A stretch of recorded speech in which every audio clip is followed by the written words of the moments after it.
नागेन्द्रहाराय त्रिलोचनाय भस्मांगरागाय महेश्वराय नित्याय शुद्धाय दिगंबराय तस्मिन्नकाराय नमः शिवाय।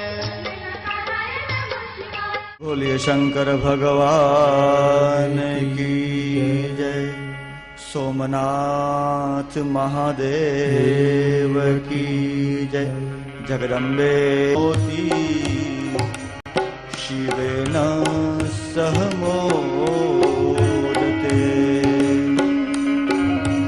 नमः शिवाय ओम नमः शिवाय। नमः शिवाय ओम नमः शिवाय। नमः शिवाय ओम नमः शिवाय। नमः शिवाय ओम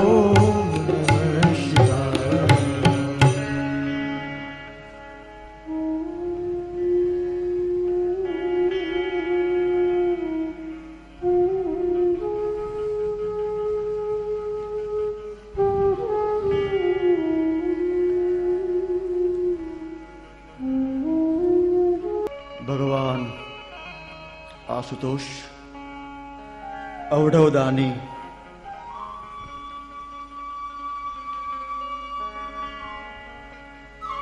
भक्ताभिमानी भक्त वत्सल करुणाकर भगवान शिव की असीम अनुकंपा से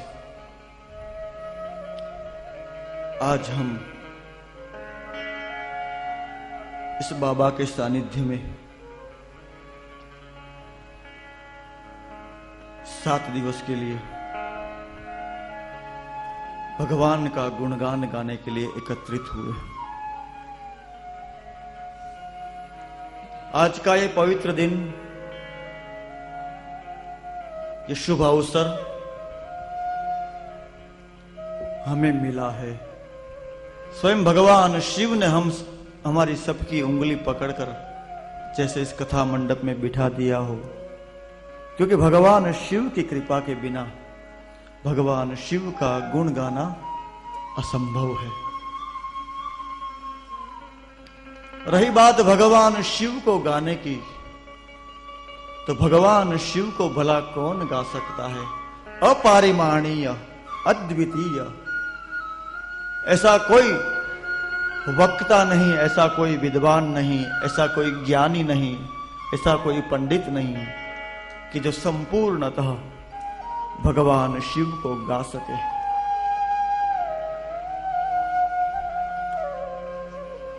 क्योंकि भगवान शिव आदि मध्यांत हीनाय, जिसकी कोई आदि नहीं, जिसका कोई मध्य नहीं, जिसका कोई अंत नहीं, आदि मध्य और अंत से पर उस भगवान को 5-25 साल की 100 साल की आयु वाले हम जैसे मतिमंद को भगवान को गाने की आवश्यकता करे, या तो दुष्टता करे या तो दुष्टता करे, तो मैं मानता हूं कि हमारी बुद्धि भगवान शिव को जानने में भी असमर्थ है, तो गाने की तो क्या बात है। क्योंकि हरि ही अनंत, हरि कथा अनंता। हरि ही अनंत, हरि कथा अनंता। हरि ही अनंत, हरि कथा अनंता। हरि अनंत, हरि कथा। भगवान शिव स्वयं अनंत है, तो उनकी कथा भी अनंत है। हरि और उनकी कथा दोनों अनंत है। तो कैसे गाई जाए इस पवित्र बाबा की कथा, हम कैसे गाए। पुष्पदंत महाराज स्पष्ट शब्द में लिखते हैं, असित गिरि समस्यात कज्जलम सिंधु पात्रे। सुरतर वरु शाखा लेखिनी पत्र मुरवी। असित गिरि समस्यात कज्जलम सिंधु पात्रे। सुरतर वरु शाखा लेखिनीं पत्र मुरवी लिखित यदि ग्रहीतवाम शारदा सर्वकालम तदपि तव गुणम नाम ईश पारम नयाति। हे भगवान शिव, इस सृष्टि में जितनी भी वनराई है, जितने भी वृक्ष है, उनकी कलम बनाई जाए। असदगिरी समस्यात कज्जलम सिंधु पात्रे, ये सिंधु सागर है, उसकी कज्जल स्याही बनाई जाए। साक्षात सरस्वती और ब्रह्मा इस पृथ्वी रूपी पिंडी को कागज बनाकर अपनी आयु पर्यंत बाबा के गुणगान लिखने लग जाए, तो पुष्पदंत महाराज कहते हैं कि तदपि तव गुणम नाम ईश पारन यात। हे बाबा, हे महादेव, तदपि तव, फिर भी आपके गुणों का पार नहीं आता। वही बात मीरा जी ने स्पष्ट हिंदी भाषा में स्पष्ट कर दी। पृथ्वी का कागज करूं, लेखिनी करूं बनराई, सात समंदर की शाही करूं, फिर भी हरि गुण लिखो न जाए। सात समंदर की स्याही बनाए, फिर भी हरि का गुण हम नहीं लिख सकते हैं। उनकी महिमा को कौन पा सकता है? हम अपनी आपकी समाज की सृष्टि की सिस्टम की महिमा को नहीं पा सकते हैं। हमारी ह्यूमन बॉडी की महिमा को हम नहीं जान सकते हैं। तो मेरे भाई, परम तत्व औढ़व दानी भगवान शिव को हम कैसे जान सकते हैं? महिम न पारंते, हे भगवान शिव, आपकी महिमा का पार नहीं आता। पुष्पदंत ने पहले ही श्लोक में लिख दिया, महिम न पारंते परम विदुषो यद्यशदृशि स्तुतिर ब्रह्मादीनाम अपि तदवसन्नास्त्वय गिरौ। यथा वाच्य सर्व स्वमति परिणाम वृद्धि गुणान ममाप्येष स्तोत्रे हर निरपवाद परिकर। हे भगवान शिव, आपके बारे में यदि ब्रह्मा जी भी अपनी मत्सु मधुर से मधुर वाणी, मधुमय मधुस्मिता वाचक, जिनकी वाणी से मध जैसे झरता हो, मधु की धारा होती हो, ऐसी सुमधुर वाणी भी हे भगवान शिव आपको स्पर्श नहीं कर सकती। आप वाणी से परे हैं। कोई भी विद्वान आपको वाणी से प्रभावित नहीं कर सकता है। हे भगवान शिव, ब्रह्मा की वाणी भी आपके सामने तुच्छ है, तो मुझ जैसे शिवदास की क्या हैसियत कि भगवान में आपका गुण गा सकूं। मगर फिर भी वाणी रूपी पुष्प भगवान शिव के चरणों में चढ़ाने का यथार्थ मैं मती प्रयास करूंगा, और मेरा प्रयास रहेगा मैं स्वयं भगवान शिव को समझने का यत्न करूं। शिव को समझाने वाला भला मैं कौन? भगवान शिव को जानने का प्रयत्न करेंगे,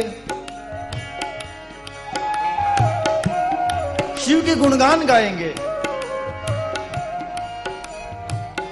और भगवान शिव की अनंत कृपा हो गई हम पर कि हम सब पांडाल में आकर बैठ गए।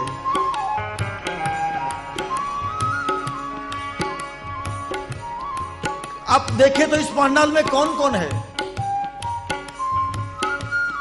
स्त्री है, पुरुष है, महापुरुष है, संत है, गुणीजन है, ज्ञानीजन है, बच्चे हैं, बूढ़े हैं, कई मतिमंद हैं जो नहीं समझ पाते फिर भी बाबा का दर्शन के लिए संत दर्शन के लिए या तो अपनी काया से इस पंडाल में बैठते फिर भी हमारी सेवा हो जाती है।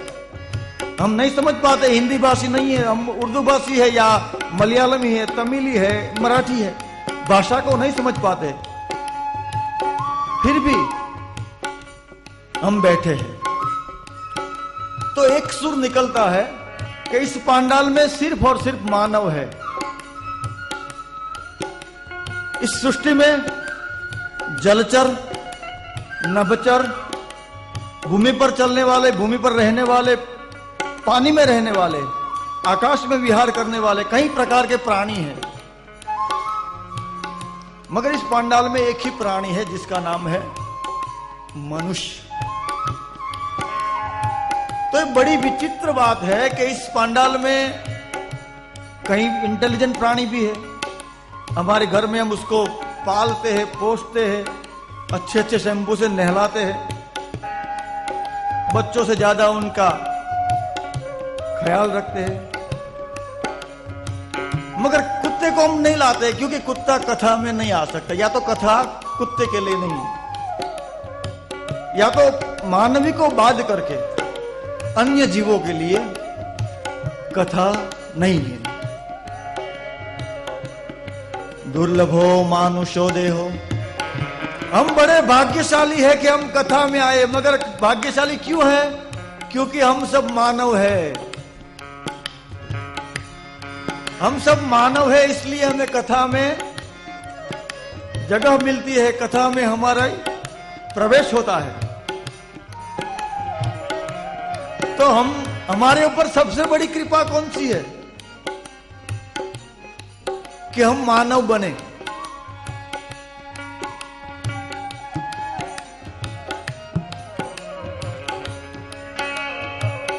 बड़े भाग मानुष तनु पावा, बड़े भाग मानुष तनु पावा। भगवान की सबसे बड़ी कृपा हम मानव बने। बड़े भाग मानुष तनु पावा, बड़े भाग्य मानुष तन पावा। सुर दुर्लभ सद्ग्रंथ न गावा, सुर दुर्लभ सद्ग्रंथ न गावा। इस मानव देह की क्या महिमा गाए, अद्भुत महिमा है। कभी आपने सोचा है कि शेर क्या सोचता होगा, टाइगर वाघ क्या सोचता होगा, बंदर क्या सोचता होगा, हाथी क्या सोचता होगा, गधा क्या सोचता होगा? वो भगवान को प्रार्थना करता है। हम लोग प्रार्थना करते हैं तो बाबा 100 बीघा जमीन मिल जाए, बड़ी सी कोठी मिल जाए, 2-4 फैक्ट्रियां हो जाए, अच्छा सा हमारा संसार हो जाए, 5-25 साल वेल एस्टेब्लिश हो जाए, किसी के सामने हाथ फैलाने की जरूरत न पड़े। ऐसा हम भगवान के चरणों में जाते हैं तो मांगते हैं। भगवान किसी को नहीं चाहिए, सबको संपत्ति चाहिए, लाओ लाओ रोकड़ा लाओ। भगवान के सामने जाते हैं तो हमने कभी भी भगवान की कृपा नहीं मांगी है, द्रव्य मांगा, संपत्ति मांगी है। मगर हमारे मानवी प्राणी के सिवा और जो प्राणी है वो भगवान को प्रार्थना करते होंगे, काम तो उनसे क्या कामना करते होंगे, क्या मांगते होंगे? मेरा ऐसा मानना है कि वो भगवान से प्रार्थना करते होंगे कि बाबा जी हमको मानव बना दो। ये बढ़िया सा सुंदर आकृति, मानवीय आकृति बैठे बैठे मोबाइल से बात करती है, ऑनलाइन चैटिंग करती है, एक दूसरे को सामने देखती है।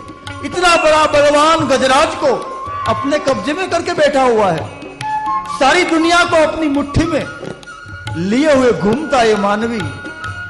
ईश्वर का latest edition is equal to man, next than God है। भगवान से दूसरी कोई आकृति यदि है तो वो मानवीय शरीर है। दुर्लभो मानुषो देहो,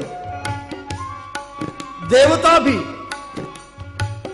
सुर दुर्लभ सद्ग्रंथ गावा।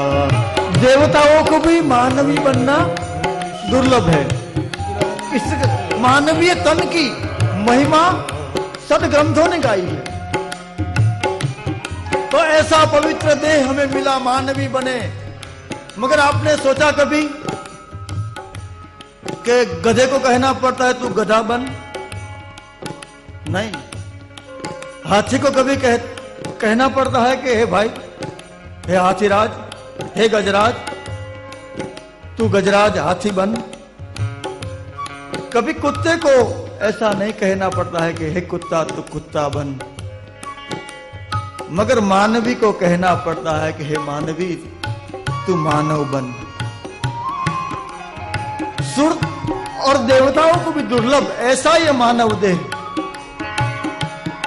अद्भुत देह। आपका कोई अंग में प्रॉब्लम आ जाए, ट्रांसप्लांट करने की जरूरत पड़े, तब आपको पता चलेगा ये देह कितना कीमती है। दुर्लभ हो, दुर्लभ का अर्थ होता है कितना भी संपत्ति आप लगा दो फिर भी न मिलने वाली। दुर्लभ हो मानुषो देहो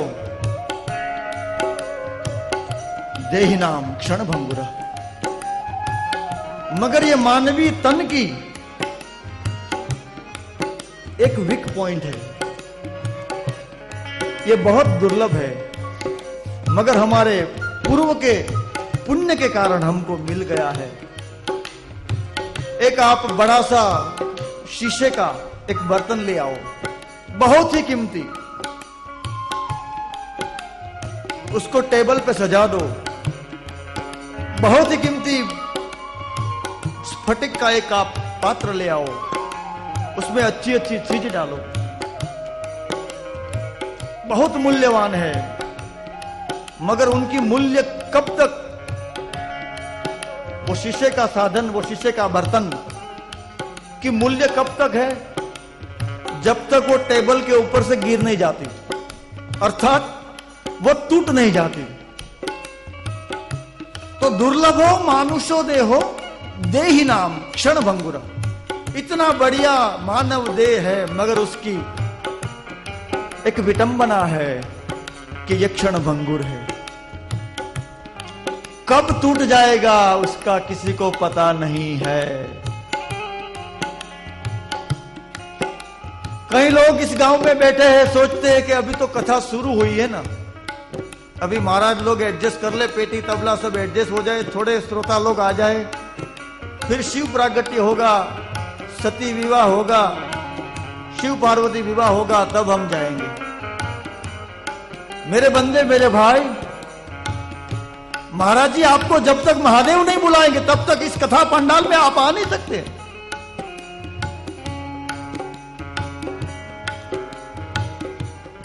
और ऐसा सोचते सोचते हमने 7 दिन नहीं 70 साल गुजार दिए, मगर फिर भी हम कथा पंडाल तक नहीं पहुंच पाए। भगवान के द्वार फिर भी हम नहीं पहुंच पाए। तो यह अद्भुत देह भगवान की कृपा से मिला है। कई चीज ऐसी है जो मात्र भगवान की कृपा से मिलती है। स्वरूप, हमारा जो रूप है वो भगवान ने दिया हुआ है, उनमें आप संतोष मान लीजिए। पत्नी, लोग कहते हैं कि हमने सिलेक्ट, हम देखने गए थे, हम तो यहां मनाते हैं, शादियां तो ऊपर बनती है। संपत्ति, कोई बोलता है कि मैं बहुत बुद्धिशाली हूं, मैंने बहुत पढ़ाई की, मैंने बहुत डिग्री कमा ली, मैं 18 घंटा मेहनत करता हूं इसलिए मैं कमा गया। कोई माल नहीं। संपत्ति मिलती है तो भगवान की कृपा से मिलती है। कथा मिली है, हम सब भाग्यशाली है, मगर हमारे देह की विचित्रता यह भी है कि कब टूट जाएगा किसी को पता नहीं।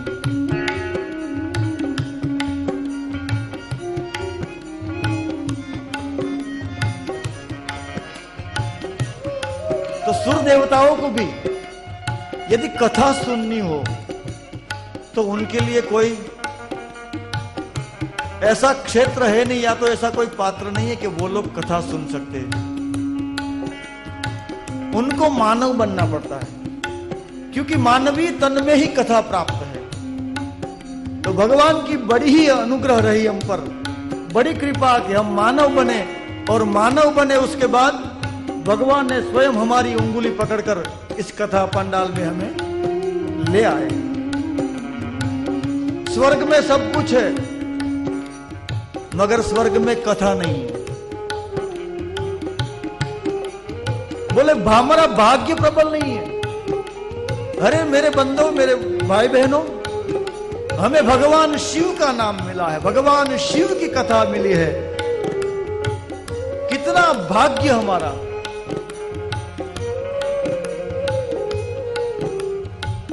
जन्मांतरेत भवेत पुण्यम, हमारे जन्म जन्मांतर के पुण्य का प्रादुर्भाव हुआ होगा, तभी तो ये भगवतपदी भगवान शिव की कथा गाथा सुनने का हमें सुअवसर प्राप्त हुआ।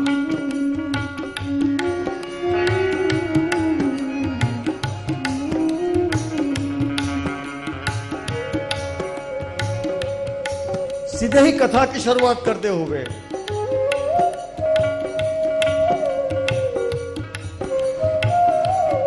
88,000 ऋषि मुनियों के बीच में से शौनक जी खड़े हो गए। हजारों साल से ये सत्र चल रहा था। इस पावन सत्र में शौनक जी खड़े हो गए और सुत जी महाराज को प्रश्न करने लगे कि हे बाबा, हे सुत महाभाग, हे महाभाग्यशाली महान गुण के ज्ञाता, सुत सुत महाभाग सर्व सिद्धांत वित्त प्रभो, आख्यादि में कथा सारम पुराणानाम विशेषतः। हे सुत पुराणी, हे सुत जी, वर्षों से हजारों साल से हम कथा सुनते आए हैं, मगर आख्यादि में कथा सारम पुराणानाम विशेषतः, सभी पुराणों से विशेष कोई हो, ऐसी कोई गाथा हमें सुनाइए, ताकि सदाचारस्त सदभक्ति। बहुत बढ़िया प्रश्न किया है शौनक जी ने, हमारा ही सीधा प्रश्न है।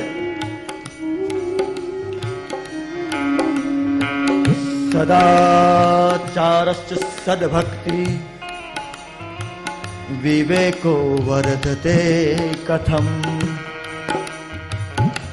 सदाचारस्त सदभक्ति विवेको वर्धते कथम, स्विकार निरारश्च सज्जने क्रियते कथम। दुष्ट लोगों के लिए, पापी के लिए ये बात नहीं है, सज्जनों के लिए शौनक जी ने सवाल किया कि हे बाबा, सदाचार, हमारा आचरण बिगड़ गया, कलयुग में सदाचार नहीं रहेगा, सदाचार सदभक्ति, सदभक्ति नहीं रहेगी और विवेक नहीं रहेगा, विवेकहीन आदमी बन जाएगा, समाज में विवेक की आपूर्ति नहीं रहेगी।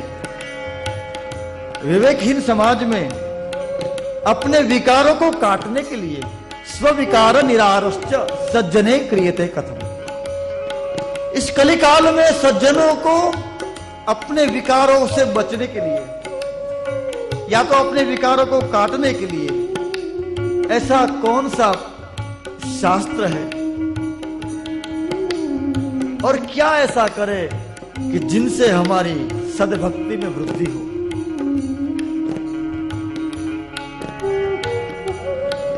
आज का आदमी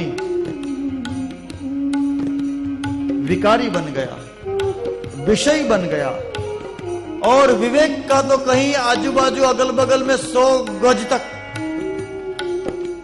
अता पता नहीं है।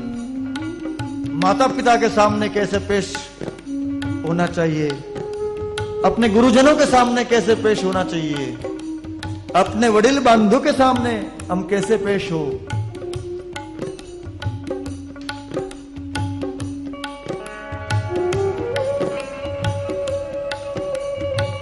तो हमारा विवेक नष्ट हुआ है और विकार कायेन वाचा मनसेन्द्रियर्वा बुद्ध्यात्मना वा प्रकृति स्वभावा।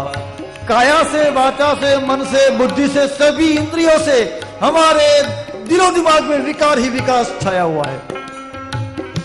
बाहर से सुंदर देखने वाला ये मानव विकारों की खान बन गया है। देखता है तो विकार, सोचता है तो विकार, बोलता है तो विकार, कार्य करता है तो विकार। अच्छा देखता नहीं, अच्छा सोचता नहीं, विषय और विकार में आज का आदमी इतना व्यस्त और मस्त हो गया है। तो भगवान शिव आपके दरबार में हम आए हैं, तो हम पर भी आप अपनी कृपा की वर्षा कर दीजिए। हम गाते तो है बार बार, विषय विकार मिटाओ पाप हरो देवा, स्वामी पाप हरो देवा। श्रद्धा भक्ति बढ़ाओ, श्रद्धा भक्ति बढ़ाओ। संतन की सेवा। ओम जय जगदीश हरे, जय जगदीश हरे। महात्मा तुलसीदास जी भगवान शिव की आरती लिखते हुए, जय जगदीश। इस पंडाल में हम शिव सानिध्य में बैठे हैं तो बाबा को विनम्र प्रार्थना करते हैं कि बाबा हमारे विषय विकार को आप काट दो। दास जनों के संकट और हम में पाप में इतने रत है, इतने मग्न है, विषय विकार और पाप को निकाल दो। तो कवि कहता है कि तू विषय विकार और सब निकाल लेगा तो तेरा जीवन खाली खाली हो जाएगा। आपके पास अटैची हो, बड़ी कीमती हो, मूल्यवान हो,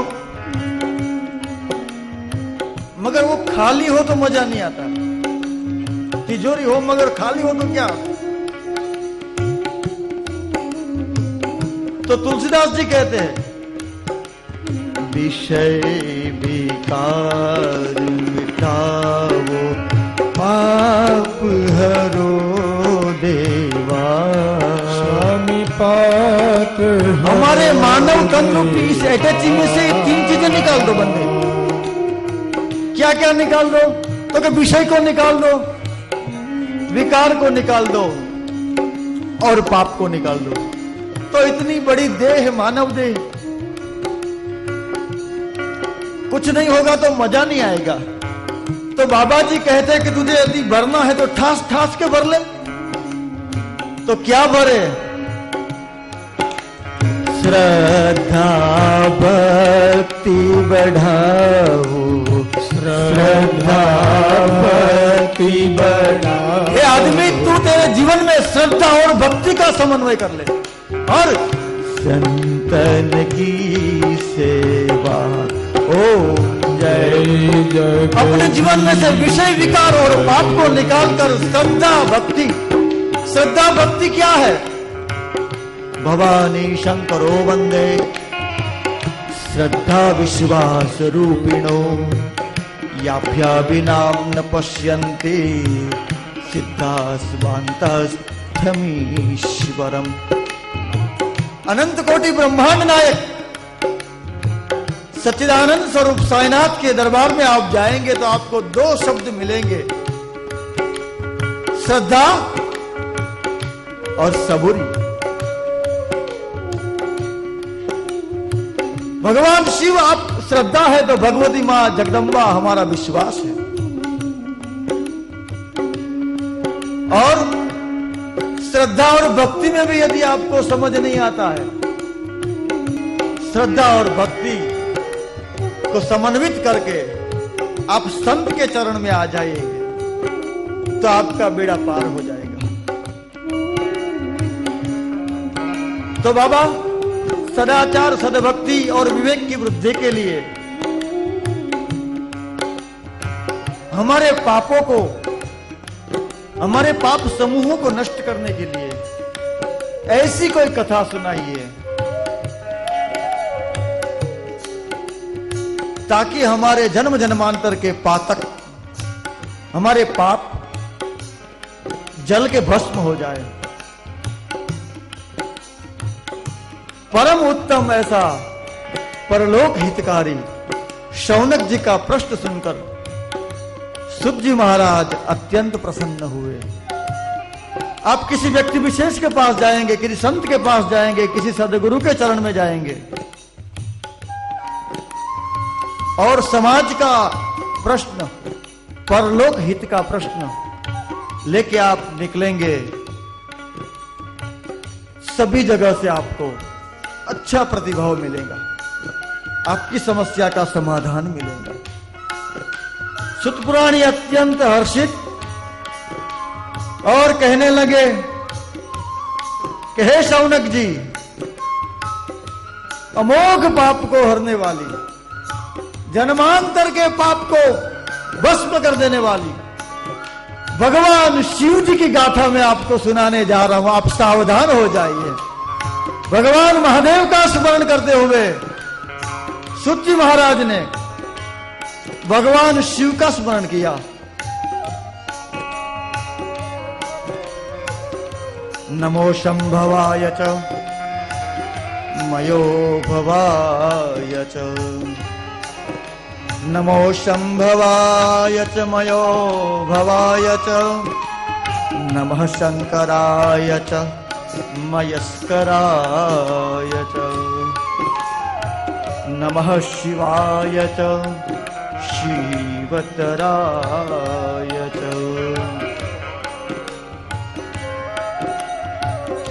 वागर्थौ विव संपृक्तो वागर्थौ पतिपत्तये, जगतः पितरो वंदे पार्वती परमेश्वर।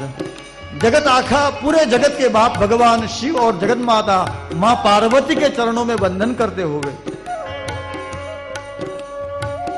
सुत जी महाराज कहते हैं,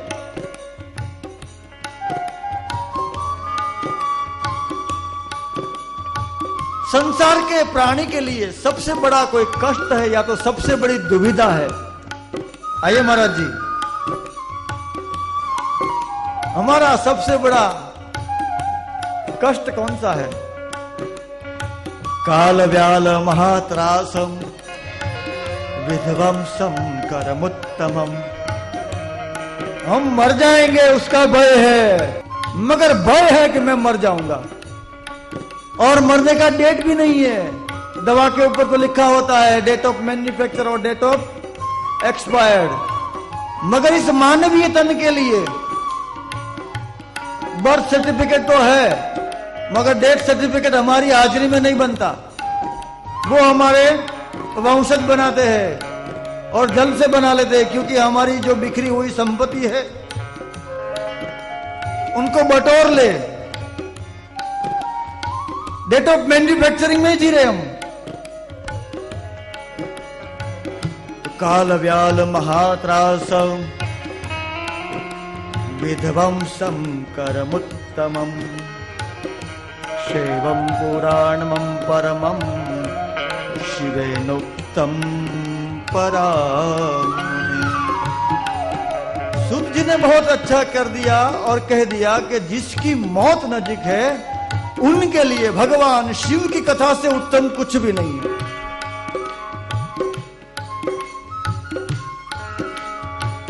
मृत्यु रूपी महाभय का विध्वंस करने वाली इस परम पावनी भगवान शिव की गाथा स्वयं भगवान शिव के मुंह से उत्पन्न हुई।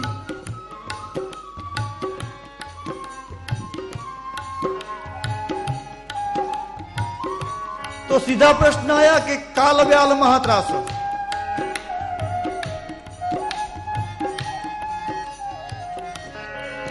काल किसकी नजदीक है? काल व्याल महात्रास, जिसकी मौत नजदीक है उनके लिए भगवान शिव जी के मुख से निकला परम शास्त्र ये शिव पुराण है। महाराज जी मैं आपको शिव पुराण सुनाने जा रहा हूं। इसको सुनते हुए अमोघ पापों को नाश करने वाला, परम पद को प्राप्त कराने वाला ये परम तत्व भगवान शिव का गुणगान है। मगर प्रश्न है कि मौत किसकी नजदीक है? जिसको काल का भय है उनके लिए कथा है। तो मौत किसकी नजदीक है? मौत इतनी भयंकर नहीं है जितनी भयंकर उनकी कल्पना है। मौत तो आएंगी, मर जाएंगे, मगर मौत के आने से पहले उनका जो भय है वो अति भयंकर है। जो काल के नजदीक बैठा है उनको चाहिए कि वो भगवान शिव के चरण में जाए। महामृत्युंजय भगवान मृत्यु के मालिक भगवान शिव के चरण में जाइए। मृत्युंजय महादेव त्राहि मां शरणागत, जन्म मृत्यु जरा व्याधि पीड़ितम कर्म बंधने। ये कालों के काल महाकाल भगवान शिव के द्वार पर हम जाए। जिसका काल नजदीक हो उनके लिए। मगर हम तो मरने वाले हैं नहीं। सब लोग यही सोचते हैं कि हमारी मृत्यु थोड़ी है।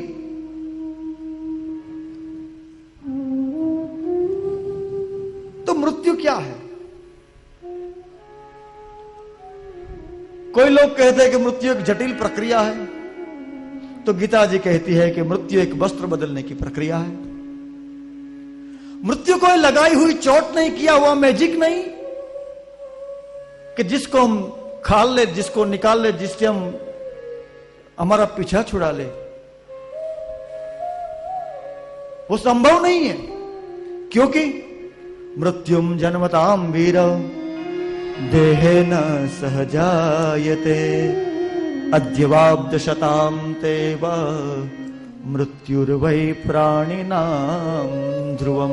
महाराज जी ये भगवान श्री कृष्ण परमात्मा के पिता वसुदेव के शब्द है कि मृत्यु कैसी है। मृत्यु जन्म के साथ मिलने वाला एक आभूषण है जिसको हम निकाल नहीं सकते, ये जिनसे हम पीछा नहीं छुड़ा सकते। तो दवा जैसे बन जाती है तो उनके साथ डेट लिखी जाती है कि इस तारीख को ये बनी। मगर दूसरी बात ये भी होती है कि उनमें लिखा होता है कि बेस्ट बिफोर या तो डेट ऑफ एक्सपायर्ड। मगर हमारे मानवीय जीवन में मृत्यु कब आएगी उसका पता नहीं है। तो पता नहीं तो क्या समझे? मैं तो ऐसा मानता हूं कि कल ही है, ऐसा मान के तैयारी करे। कब आए किसको पता। इसलिए रंग परंपरा के परम उपासक हमारे धर्मपुर में तो बाप जी के अनंत कृपा रही है। नारेश्वर के नाथ रंग अवधूत महाराज जी कहते थे कि श्वासे श्वासे दत्त स्मरण। कल की बात नहीं करते बाप जी कहते हैं कि हर एक श्वास आखिरी है, दूसरा श्वास आएगा कि नहीं बंदा तुझे मालूम नहीं, तू कल की बात कर रहा है। हरदम हरदम हर भज। बाप जी कहते हैं कि तू हर एक दम, हर एक श्वास के हर को बजले, महादेव को बजले। हरदम हर भज, क्योंकि नहीं भरोसा तेरे दम का, एक दिन निकल जाएगा ये दम आदम का। मगर हम तो योजना बनाते 50 साल के बाद ये करेंगे, ये मनी बैक पॉलिसी लेते हैं, इससे इतना आएगा, यहां इसको रोकाण कर दे तो इतना बड़ा गुना होकर इतना आएगा। मगर मेरे बंदे कल का तो पता नहीं। एक आदमी सिगरेट पीता हुआ जा रहा था, पीछे से रिक्शा ने ठोकर लगाई, बंदा गिर गया, सिगरेट चालू रही, बंदा बुझ गया।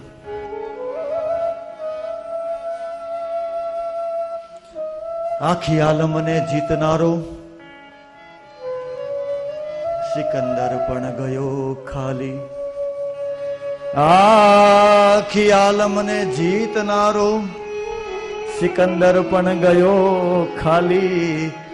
સાંભળ્યું હતું કે મરતી વખતે હતી એની મુઠ્ઠી खाली. इसलिए बंदा, हे मेरे भाइयों और बहनों, क्या भरोसा है इस जिंदगी का, क्या भरोसा है इस जिंदगी का, क्या भरोसा है इस जिंदगी का, क्या भरोसा है इस जिंदगी. क्या भरोसा. जैसे सिगरेट चालू रही और आदमी बुझ गया, संभव है कि हमारा भी राम नाम सत्य हो जाए. साथ देती नहीं साथ. ये मौत एक ऐसी महबूबा है जो अपने साथ लेके जाती है. साथ देती नहीं ये किसी का, क्या भरोसा है इस राजा हो, रंक हो, तवंगर हो, मिलियनर हो, भिखारी हो, कोई भी हो, क्योंकि साथ देती नहीं ये किसी का, वो साथ देती नहीं ये किसी का. यहाँ लागवग नहीं चलती, अंडर टेबल व्यवहार नहीं चलता. आया, पकड़ लिया, निकल गए.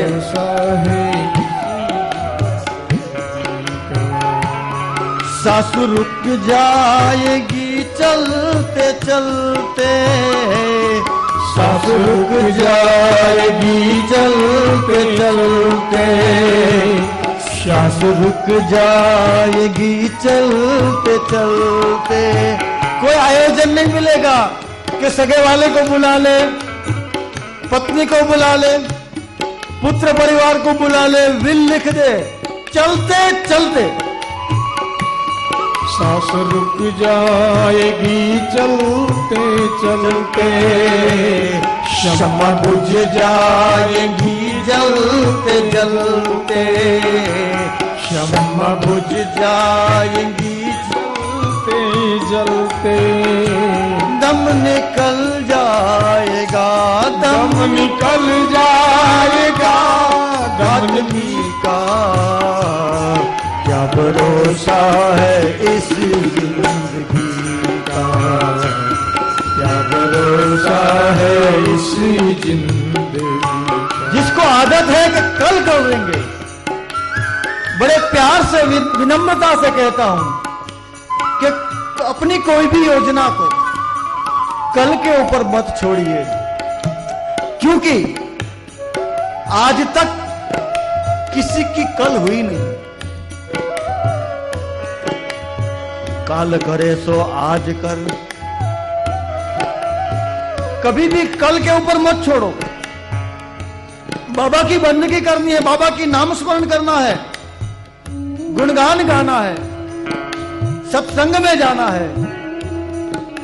कल के ऊपर मत छोड़ मेरे बंदे. आज तुझे अवसर मिला है,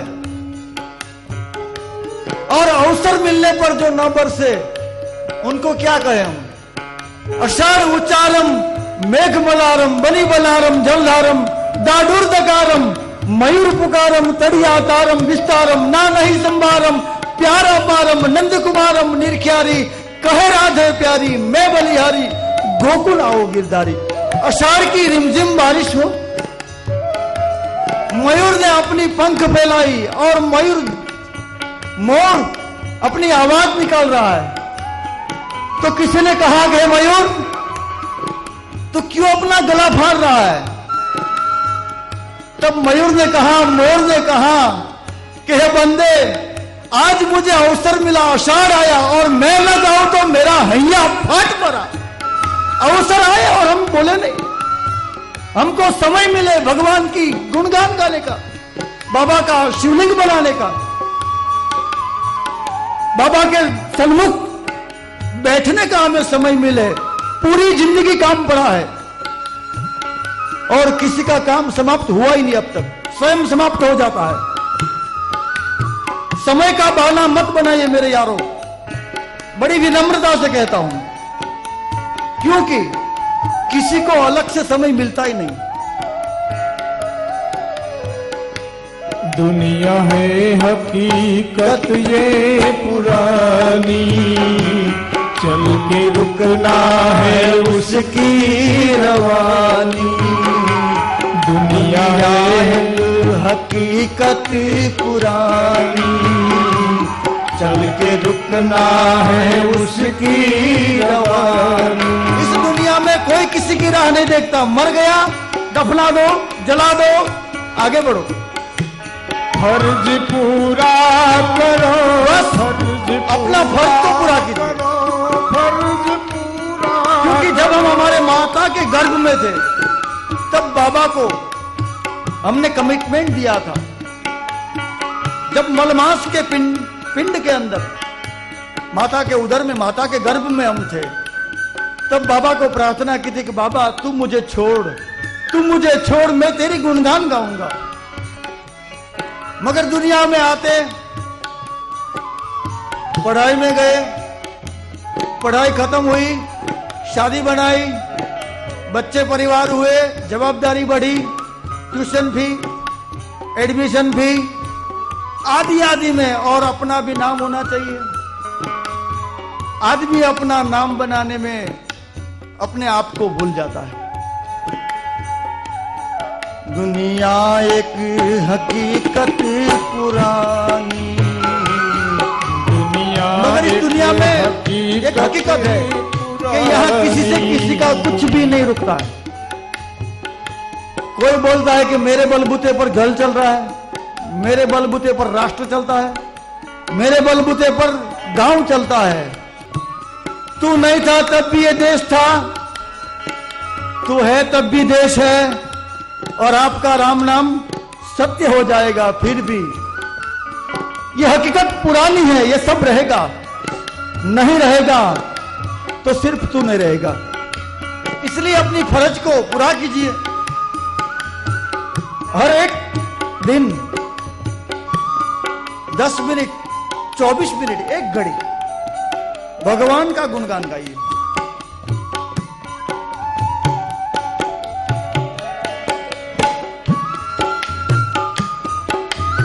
मगर लोग बोलते भैया हमारे पास टाइम नहीं है।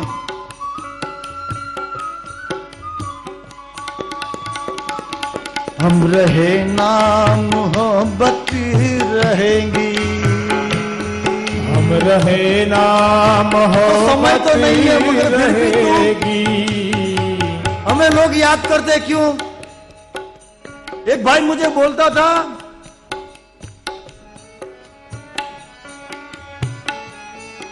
हमारे गांव में पहचान बहुत है,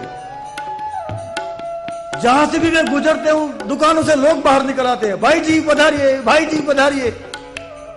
क्यों? हमारा बकाया इतना होता है, सारे गांव को हमने लाभ देके रखा है। जहां भी जाओ हमारी उधारी वाले हमको ढूंढते ही रहते हैं।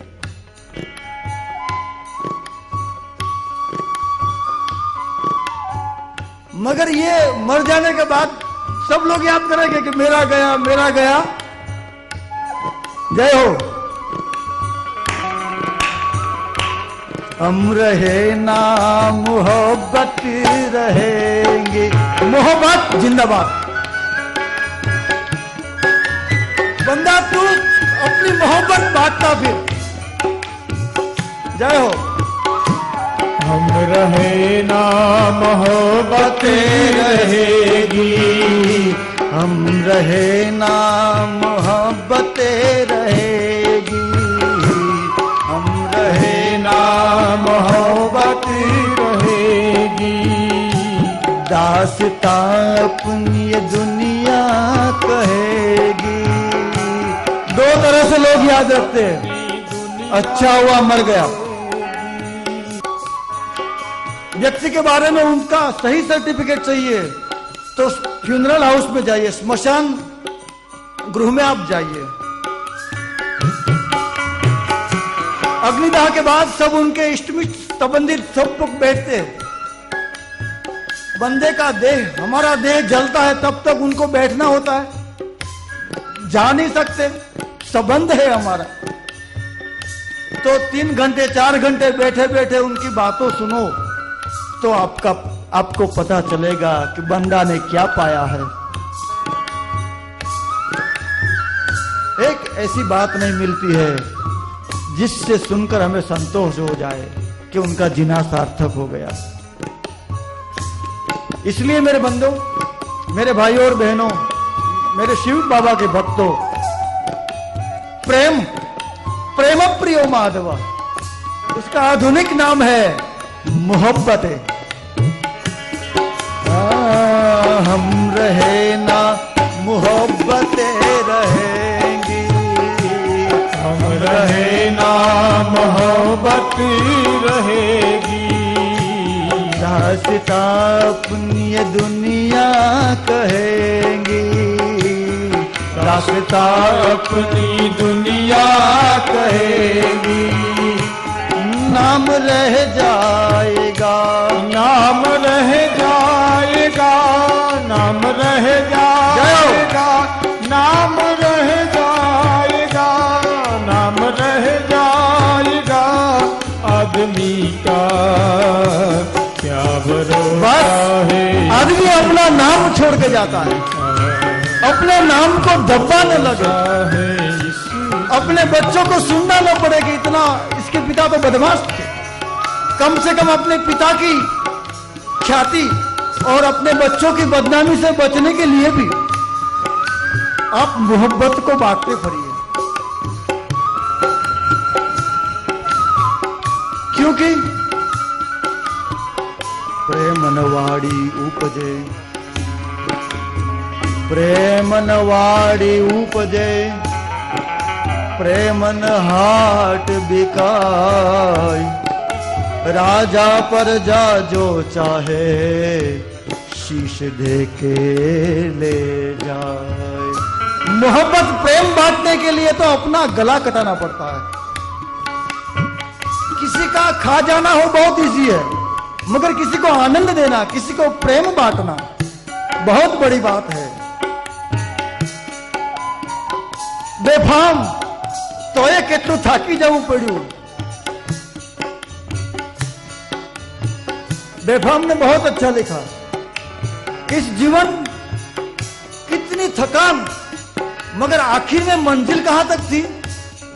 बेफाम तो ये केटलू थाकी जाऊं पड़ू, पण अंते खबर पड़ी कि जવું છું ઘરથી स्मशान સુધી। घर से स्मशान हमें तो आधा किलोमीटर लगता है। आधा किलोमीटर की यात्रा के लिए कितना कष्ट, कितना दुख, कितना उपद्रव।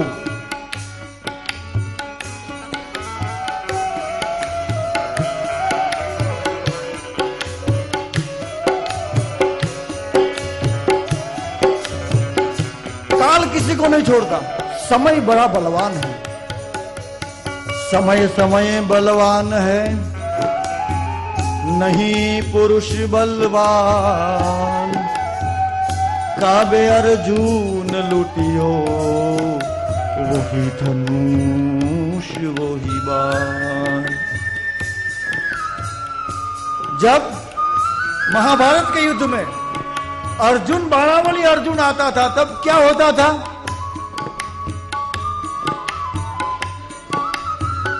जो गीध पक्षी होते थे, जैसे अर्जुन की एंट्री हुई, गीध पक्षी ऊपर उड़ने लगते थे, क्योंकि अर्जुन आया। अर्जुन आते ही मत्थे उड़ते थे। एक बाण लगाता था, सहस्त्र मत्थे आकाश में उड़ते थे और उनको डायरेक्ट गिद्ध पक्षी पकड़कर अपना नाश्ता समझ के ले जाते थे। जब तक अर्जुन नहीं होता कोई हिलचाल नहीं होती है। इतना शक्तिशाली सामर्थ्यवान महापुरुष अर्जुन, मगर भगवान की कृपा थी, बाबा की अवढव कृपा थी।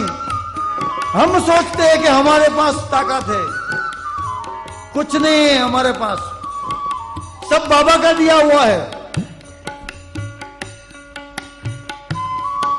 वही अर्जुन जब कृष्ण परमात्मा ने स्वधाम गमन किया, और विभूति योग की बात है। कृष्ण परमात्मा को विदा करके अर्जुन अपने निज गृह आ रहा था, तब दो लुटारुओं ने अर्जुन को लूट लिया।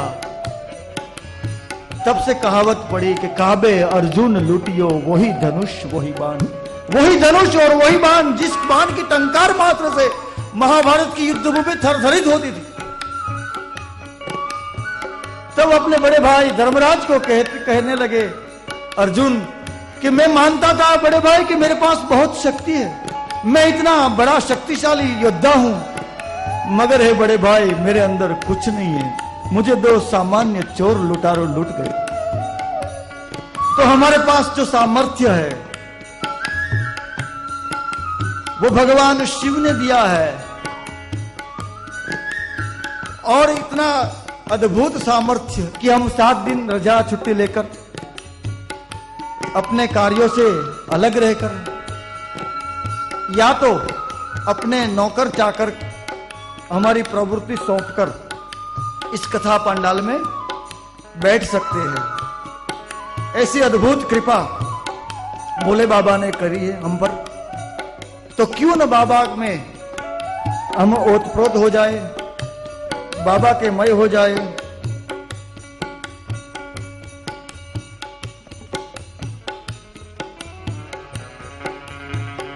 सुत जी महाराज अद्भुत कहते हैं, विद्यते न मनः शुद्धये कलिजानाम विशेषतः। इस संसार में, इस कलयुग में भगवान शिव की गाथा से बढ़कर कोई नहीं है। तो इस शिव गाथा को गाते हुए, गाते गाते बीच बीच में मैं तो बोलता रहता हूं, मगर आप लोग कैसे बोलेंगे? क्या भरोसा है इस जिंदगी का, क्या भरोसा है इस जिंदगी का। नमः शिवाय नमः शिवाय नमः शिवाय नमः शिवाय नमः शिवाय नमः शिवाय नमः शिवाय नमः शिवाय नमः शिवाय नमः शिवाय नमः शिवाय नमः शिवाय। भोले बाबा को याद करें, कितने बड़े दाता, सदाशिव शंभु वरदाता, इतने बड़े औढव दानी।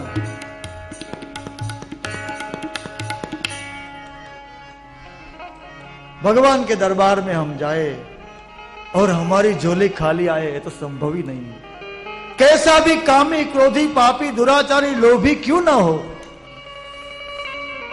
मगर भगवान शिव के द्वार पे जो भी गया, बाणासुर गया, क्या चाहिए कंकण ले जा, मौज कर, ऐश कर, हमारी पात्रता से भी ज्यादा देने वाले औढव दानी भगवान शिव जी के दरबार में कोई भी इच्छा, आपको भगवान बनना है भगवान बना देंगे, आपको धनी बनना है भगवान धनी बना देंगे।